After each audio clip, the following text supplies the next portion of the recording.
안녕하세요. 반갑습니다. 바쁜 시간 이렇게 귀한 시간 내주신 여러분요 축복하고요 좋은 시간 되실 줄로 믿습니다. 네, 오늘 그 강의의 주제가 대화의 지뢰밭입니다. 지뢰 보신 적 있으세요? 지뢰 보신 적 있으세요? 지뢰 어떻게 생겼는지 보신 적 있으세요? 가끔 보니까 이렇게 이렇게 좀 기다란 통같이 생겼고 땅 속에 묻어놔서 우리 눈에는 안 보이죠, 그렇죠? 지뢰가 우리 눈에는 안 보입니다. 그런데 잘못해서 그것을 밟았을 때는 어떻게 됩니까? 우리가 생각할 수 없는, 모르고 밟았을 때 정말 생각할 수 없는 큰 어떻게 됩니까? 데미지를 입습니다. 그죠? 발목이 나가는 사람도 있고 생명이 잘못되는 사람도 있고, 지뢰는 참 이렇게 눈에 보이지 않지만 잘못해서 밟았을 때는 정말 위험해지는 그런 게 지뢰입니다. 그러면서 대화를 하면서 대화의 지뢰밭이다 이렇게 얘기를 하면 어떨까? 지금 생각을 해보면서 우리가 이렇게 대화를 잘해야죠. 행복하게 살기 위해서는 잘해야 되는데, 오늘은 그렇게 우리가 어떻게 잘못된 대화를 하고 있는가 예를 들어보면서 한번 보기로 하겠습니다. 그 대화의 그 지뢰밭 그 스타일로 하는 대화자의 유형은 어떤 사람이냐면요. 첫째, 지휘관형이 있습니다. 지휘관형은 어떻게 하냐면 뭐든지요 강요합니다. 그리고 뭐든지 충고합니다. 이런 사람들의 성격은 어떤 분이냐면요. 그 군인 가족만 그런 것은 아닙니다. 제 조카가 군대 가 있는데 이렇게 보니까 굉장히 생각했던 것보다 힘든 것 같더라고요. 근데 군대 가족처럼 합니다. 뭐든지 군대식으로 5분 안에 먹어라, 하면 어떻게 해라, 어떻게 해라. 이런 분들은요 아마 지구도 자기 마음대로 돌려야 속이 편한, 성격이 정말 그래야 속이 시원한 사람들이 이렇게 지휘관형입니다. 그래서 아무데나 지휘를 합니다. 집에서도 하고 직장에서도 하고. 우리가 사회에서 지금 요새 갑이니 을이니 하는 이런 단어가 생겼잖아요. 그렇잖아요. 그죠? 누구는 갑이고 누구는 을이다 이런 단어가 생겼잖아요. 그런 단어 땅콩 회항이 되면서 굉장히 그 문제가 불거졌는데 어떻습니까? 그 대한항공에 그분은 그 땅콩 회항을 시킨 그분은 처음에 갑이었습니다. 그렇죠? 갑이었습니다. 그래서 사람들이 갑질을 했다고 이렇게 말합니다. 그런데 지금 어떻게 됐습니까? 재판이 시작되니까 그분이 계속 갑입니까? 피해자한테 갑과 을이 바뀌었습니다. 세상은요, 내 환경은 어떻게 바뀔지 모릅니다. 그런데 내가 계속 지휘관형으로 강요하고 충고하면 참 행복한 관계가 형성되지 않습니다. 자기가 강요를 해서 그 사람이 그것대로 움직여준다면 그 당시 자기가 기뻤는지 모르겠지만 계속해서 시간은 지나갈 것이고 환경이 변할 때 또 어떤 모습으로 그 사람을 만나게 될지 모르거든요. 그때는 어떻습니까? 옛날 생각하죠. 그래서 군대 제대하신 분들이 그러더라고. 옛날에 무슨 만나기만 해봐라 이러시는 분들 많더라고요. 그죠? 그러신 남자분들 많죠. 왜 그렇습니까? 너무 억울했기 때문에, 너무 속상했기 때문에 그렇습니다.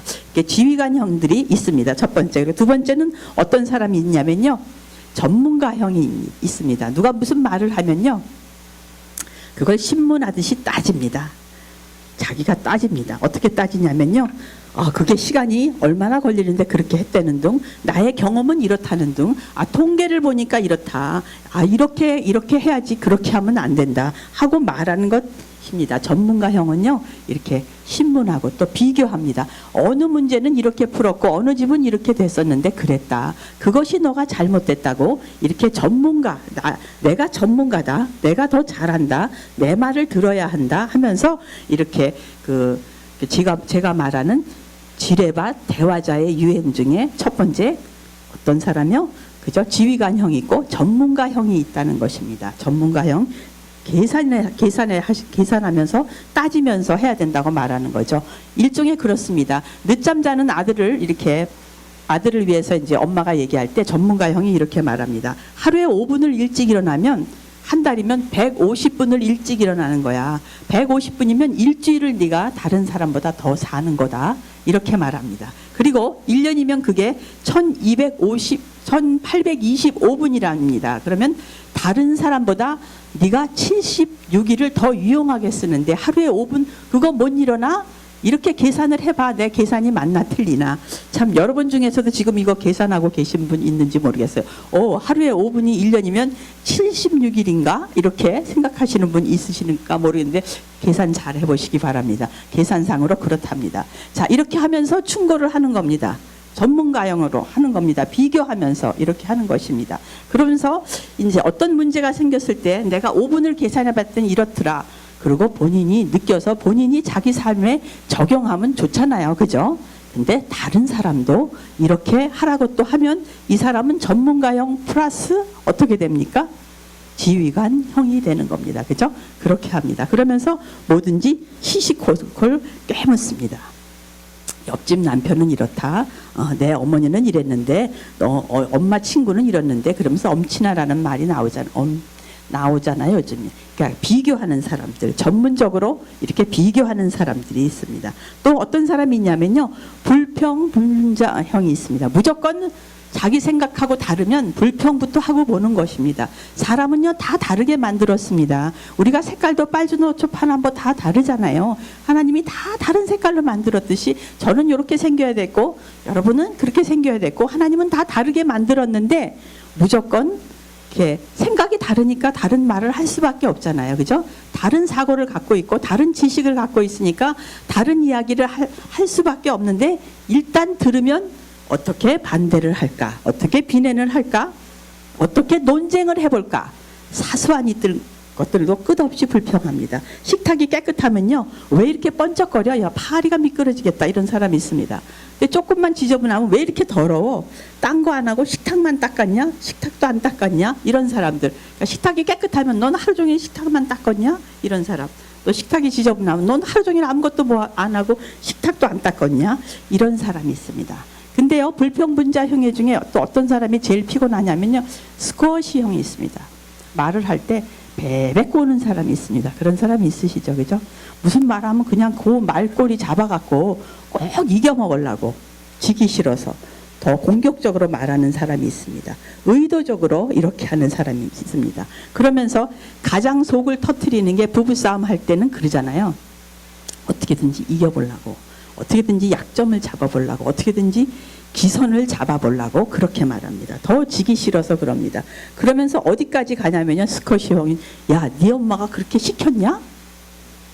이렇게 말하시는 분 혹시 여기는 아무도 안 계시죠? 안 계실 줄로 믿습니다. 자, 그러고 또 그러면 여자가 가만히 있습니까? 그럼 너네 아버지는 그렇게 시켰냐? 그렇게 보고 배웠냐? 이렇게 스쿼시 합니다. 말을 잡아서 그렇게 하는 것을 볼 수가 있습니다. 또 어떤 형이 있냐면요. 누가 무슨 말하면 그냥 무시해버립니다. 그냥 못 들은 척 해봅니다. 나한테 말 걸지 마. 이 스타일입니다. 상대의 말은 듣지도 않고 일체 그냥 무시해버리는 것입니다. 이것은요. 다른 위에 있는 어떤 형보다 더 나쁜 대화의 단절을 가지고 오는 것입니다. 무시라는 건 뭡니까? 무시는 언제 합니까? 무시는 언제 하셔요? 여러분 무시할 때 어떤 마음으로 하십니까? 사람이 사람 같지 않을 때 무시합니다. 그렇죠? 그리고 그 사람의 말이 말 같지 않을 때 무시합니다. 그죠? 그렇다면 내가 무슨 얘기를 했는데 나를 무시하면 내가 사람 같지 않다거나 내 말이 말 같지 않다는 뜻입니다. 그래서요. 정말 이렇게 무시를 당했을 때 어떻습니까? 사람이 소외감 느낍니다. 그 학교에서 왕따 문제 때문에 참 피곤하고 아이들이 힘들어 하잖아요. 그 문제가 그런 것입니다. 그런 모든 것입니다. 그래서요, 대화에서는요, 침묵이 절대로 금이 아닙니다.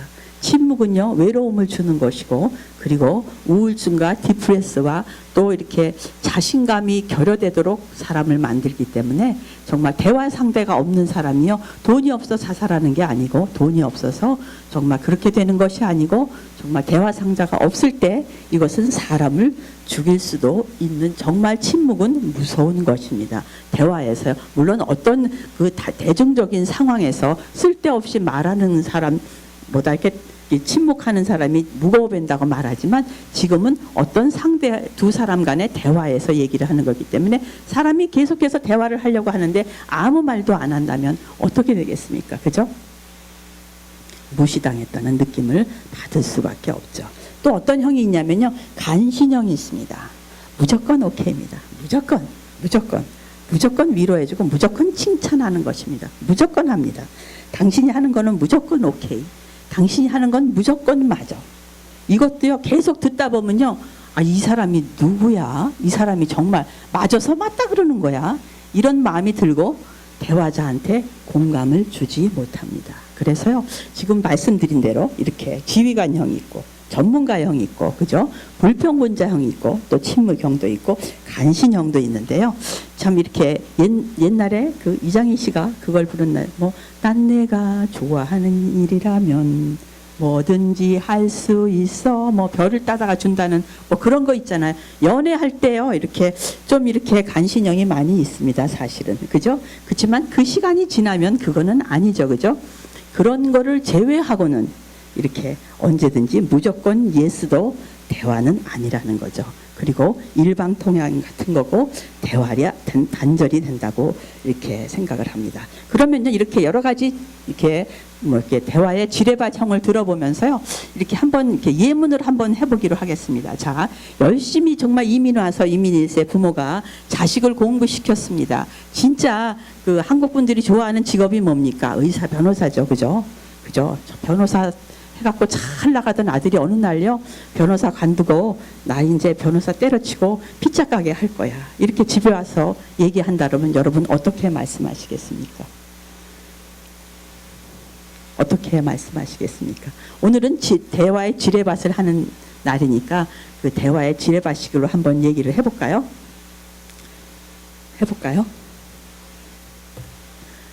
야, 너한테 들어간 돈이 얼만데 너 지금 그걸 관둔다 그래. 이런 식으로 말하는 어머니 계십니까? 아니면 전문가형으로 말합니다. 야, 형사법이 너한테 안 맞아서 그러니? 그럼 너 이민법이나 다른 가정법으로 바꿔보면 어떻겠니? 또 비교하면서 말하는 사람들, 야, 네 친구는 그거 잘하고 있는데 너 왜 그러니? 이렇게 말하는 엄마들도 있을 수 있습니다. 그죠?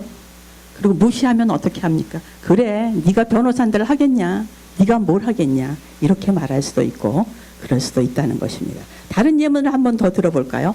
남편이요, 이민 와서 어렵게 이렇게 살다가 직장을 잡았습니다. 그런데 어느 날 와갖고 나 이 직장은 도대체 못 다니겠다고 때려치겠다고 그러고 왔습니다. 자, 여자분들 뭐라고 말씀하시겠습니까? 자, 강요형으로 한번 제가 말해볼까요? 당신 어떻게 됐어? 돌아가서 빌어. 그 직장이 어떤 직장인데 그거를 그렇게 관둬? 다시 돌아가서 빌어. 너 벌써 몇 번째야? 그러다간 다시 직장 잡지도 못하겠다. 지금 직장 잡으려고 얼마나 고생한 건데 그걸 그랬어? 이렇게 말할 수 있습니다. 또 충고식으로 한번 말해볼까요? 무조건 관두지 말고 그러면 다른 직장 구할 때까지 아이고 버티고 참아야지. 그렇게 하면 되겠어? 이렇게 말할 수도 있습니다. 또요, 다른 남편하고 비교하는 여자분은 어떻게 말할까요? 아이고 저 집 그 집 그 옆에 그 집 남편은 그 직장의 그 상사가 그 사장이 더 나쁜 사람이래. 그래도 그 사람은 잘 다니더라. 당신은 왜 그렇게 못 다니는 거야? 이렇게 말하면 어떻게 됩니까? 그죠? 대화의 단절이 되죠. 이렇게 하면서요, 이렇게 대화법을 배워가면서 하나씩 배우겠지만 이게 오늘 지뢰밭 대화를 하면서 그러면 이렇게 정말 그 아픈 마음을 갖고 돌아온 정말 남편, 직장에서 도저히 관둘 수가 없어서 그 깊은 이야기는 하지 않고 저희가 빙산의 사람은 빙산의 일각만 말한다고 합니다. 그러니까 빙산 속에 있는 90%는 말하지 않고 그 뾰족한 한 것, 관둘 수밖에 없는 그 사연을 갖고 왔는데 부인한테는 그것이 체면 때문에 어떤 그 감추고 싶은 어떤 무엇 때문에 그것 때문에 말하지 않고 그냥 관뒀다고 말하는데, 그러면 어떻게 그 마음을 우리가 알아줄까, 읽어줄까? 한번 생각해 보면요, 그럴 수밖에 없었던 그것, 속상하죠. 물론 둘 다 속상합니다. 벼랑간 남편이 직장을 관두고 정말 그 남편 때문에 먹고 살아야 되고 아이들이 있다면 굉장히 정말 가정에 타격을 주는 일입니다. 그래도 관뒀다면 어떻게 우리가 그것을 말을 해줄까? 어차피 관둔 겁니다. 돌이킬 수 없는 겁니다. 그죠? 다른 남편 한다고 비교한다고 해서 돌이킬 수 있는 것 아니고, 그리고 내가 전문가형으로 어떻게 해서 분석을 해서 다시 가서 어떻게 하라고 해본들 그럴 수도 없는 상황에 이르렀을 때 그러면 어떻게 말을 해줄까입니다. 간단합니다. 일단 그 마음을 읽어주고 마음을 녹여주고 그리고 남편이 다시 힘을 내서 다시 일할 수 있도록 해주는 게 우리들의 일이잖아요. 그죠? 그게 가장 좋은 방법이죠. 어떻게 말해줄까? 어떻게 말해줄까? 한번 해볼까요? 그렇게 결정하셨군요. 그냥 이렇게 해주는 겁니다. 그분이 결정한 것을 그냥 인정해 주는 겁니다. 잘했다고 칭찬한 것도 아닙니다. 그렇게 결정하셨군요. 그죠? 그냥 인정만 해준 겁니다. 피자가게 하겠다는, 변호사 간두고 피자가게 하겠다는 아들한테 속상합니다. 정말 고생하면서 가르친 아들입니다. 그리고 정말 잘 되고 정말 불쌍한 사람도 도와주고 세상에서 성공하길 바랬던 아들입니다. 그 아들한테 어떻게 말을 해줄까? 내가 속상하지만 그 아들이 더 속상할 수도 있잖아요. 그렇죠? 말할 수 없는 속상함, 어려움이 있잖아요. 그럴 때 어떻게 해줄까? 왜 그런 결정을 했니? 그 사람이 한 것을 그대로 물어봐 주는 것입니다. 그래야 그 다음에 그 빙산 밑에 있는 90%가 나올 수 있는 것입니다. 쉽게 말하면요, 동의법입니다. 그 사람의 상태를 내가 동의해 주는 겁니다. 그래, 그랬구나. 아, 그러셨군요. 그래서 동의법이라고도 하고 저희는 그것을 군화법이라고도 합니다. 그 사람이 한 얘기에 군화를 붙여주는 것입니다. 아, 그러셨군요. 그랬구나. 아, 그러셨군요. 그런 결정을 하셨군요. 그러면 그 다음에 그 다음 얘기가 나오는 것입니다. 그 다음 얘기는요, 또 시간이 됐으니까 다음에 하기로 하고요. 자, 대화의 지뢰법, 지뢰밥 어떻게 들으셨죠? 어떻게 한다고요? 내가 강요하는 것, 충고하는 것, 신문하는 것, 비교하는 것, 비난하는 것, 무시하는 것, 때도 없이 정말 칭찬도 아닌 일에 칭찬하는 모두가 상대의 마음을 아프게 하는 대화의 지뢰밭이라는 거 말씀드렸습니다. 지뢰밭 쓰지 마시고요. 군화법, 동의법 쓰시는 여러분 되시기를 바랍니다. 감사합니다.